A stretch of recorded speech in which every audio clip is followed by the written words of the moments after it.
Hello दोस्तों, आपका हमारे इस वृंदा कुंज चैनल में स्वागत है। होली कब और क्यों मनाई जाती है, जाने होली का इतिहास और महत्व।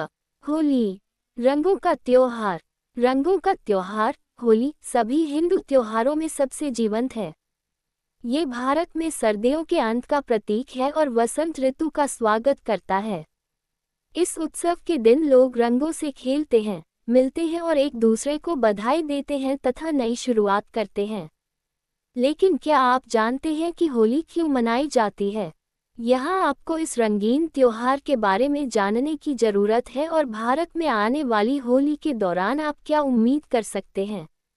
देश में अन्य सभी त्योहारों की तरह होली का त्योहार भी लोकप्रिय कथाओं से जुड़ा हुआ है। ये दिलचस्प कहानियाँ विभिन्न त्योहारों के पीछे के इतिहास को बताती हैं। होलिका दहन की कथा। किंवदंती है कि एक बार हिरण्यकशिपु नाम का एक शक्तिशाली राजा था। वह एक शैतान था और उसकी क्रूरता के लिए उससे घृणा की जाती थी। वह खुद को भगवान मानता था और चाहता था कि उसके राज्य में हर कोई उसकी पूजा करे। हालांकि उनका अपना पुत्र प्रहलाद भगवान विष्णु का भक्त था और उसने अपने पिता की पूजा करने से इनकार कर दिया था। अपने बेटे की अवज्ञा से नाराज हिरण्यकशिपु ने कई बार अपने बेटे को मारने की कोशिश की, लेकिन कुछ भी काम नहीं आया। फिर उसने अपनी दुष्ट बहन होलिका से मदद मांगी।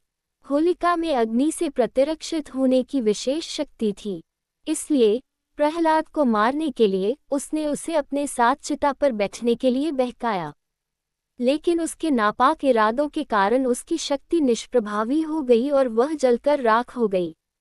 दूसरी ओर प्रहलाद ने ये प्रतिरक्षा प्राप्त की और बच गया।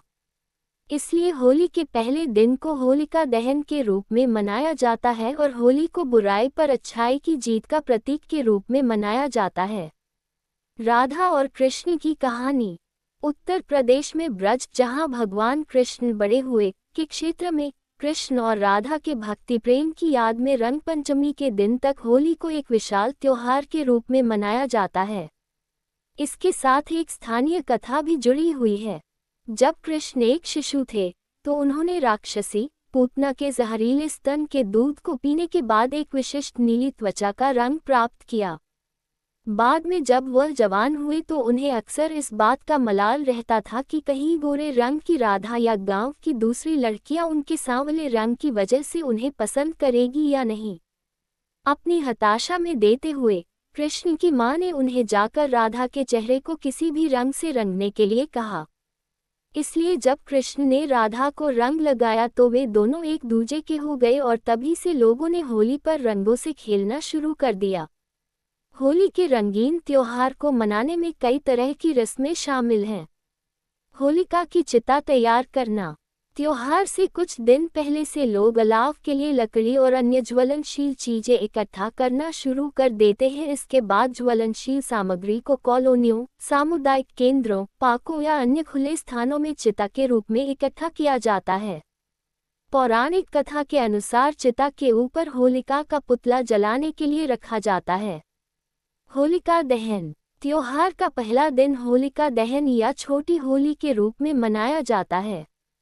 सूर्यास्त के बाद लोग चिता के चारों ओर इकट्ठे होते हैं, पूजा प्रार्थना करते हैं और फिर उसे प्रज्वलित करते हैं। लोग चिता के चारों ओर गाते और नृत्य भी करते हैं, क्योंकि यह बुराई पर अच्छाई की जीत का प्रतीक है। रंगों से खेलना। होली के दूसरे दिन को रंग वाली होली, धुलंडी, फगवा या बड़ी होली कहा जाता है। ये वह दिन है जब लोग एक दूसरे को रंग लगाते हैं, पार्टी करते हैं और आनंद लेते हैं। बच्चे और युवा समूह में अबीर या गुलाल कहे जाने वाले सूखे रंगों, पिचकारी, पानी की बंदूकें, रंगीन घोल से भरे पानी के गुब्बारों और अन्य रचनात्मक चीजों के साथ खेलते हैं।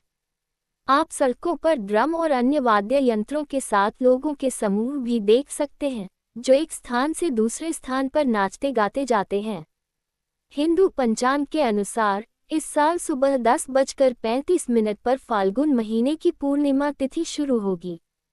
वहीं इसका समापन 14 मार्च को 12:23 पर होगा। ऐसे में होलिका दहन दिन बुधवार 13 मार्च 2025 को मनाई जाएगी, जिसे छोटी होली के नाम से भी जाना जाता है। होलिका दहन का शुभ मुहूर्त रात्रि 10:45 से 01:30 तक रहेगा।